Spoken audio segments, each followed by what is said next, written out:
খাল কিংফনের এই উদ্বোধন অনুষ্ঠানের সম্মানিত প্রধান অতিথি জনাব আরিফুল হক চৌধুরী, মাননীয় মন্ত্রী, শ্রম কর্মসংস্থান মন্ত্রণালয় এবং প্রবাসী কল্যাণ ও বৈদেশিক কর্মসংস্থান মন্ত্রণালয়। বিশেষ অতিথি হিসেবে আমাদের মাঝে উপস্থিত রয়েছেন আমাদের মৌলভীবাজার জেলার অভিভাবক জনাব নাসির রহমান, মাননীয় এমপি মৌলভীবাজার 3।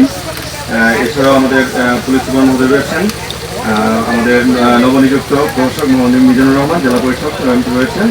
এছাড়া বিএডিসির প্রধান প্রকৌশলী জনাব মোহাম্মদুল আলম বিশেষ অতিথি হিসেবে রয়েছেন। এছাড়া আমাদের সামনে যারা উপস্থিত রয়েছেন বিভিন্ন পর্যায়ের সরকারি কর্মকর্তাবৃন্দ, রাজনৈতিক নেতৃবৃন্দ এবং এলাকার সম্মানিত জনগণ, সুধীবৃন্দ, সাংবাদিকবৃন্দ, আসসালামু আলাইকুম।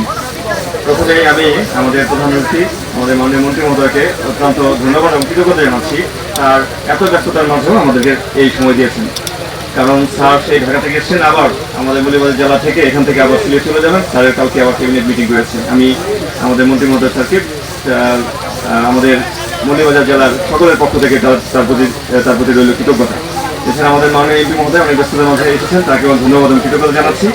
আর আমরা যারা এখানে রয়েছি তারা কমিটমেন্ট করতে চাই যে আপনাদের যেই নির্দেশনা রয়েছে সেই নির্দেশনা অনুযায়ী জনগণের সার্বিক সহযোগিতায় আমরা সামনে এখানে একটা মেসিভ আকারে একটা বৃক্ষরোপণ কর্মসূচি, পরিকল্পিত বৃক্ষরোপণ কর্মসূচি এবং এই রাস্তাটা ঠিক করা যায় কিনা সেটা অবশ্যই আমরা স্যার আপনার নির্দেশনায় এটা দেখবো স্যার, এবং আমাদের মাননীয় এমপি মহোদয় তাদের সাথে নির্দেশনা করে স্যার আমরা এটা অবশ্যই দেখবো।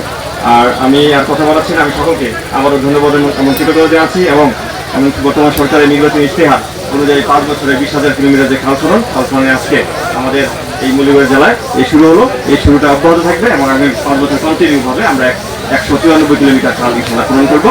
আমি এই কাজে সার্বিক সফলতা কামনা করছি এবং তাদেরকে আবারও ধন্যবাদ এবং কৃতজ্ঞতা জানিয়ে আজকের এই উদ্বোধনী অনুষ্ঠান এখানে সমাপ্তি ঘোষণা করছি। আসসালামু আলাইকুম।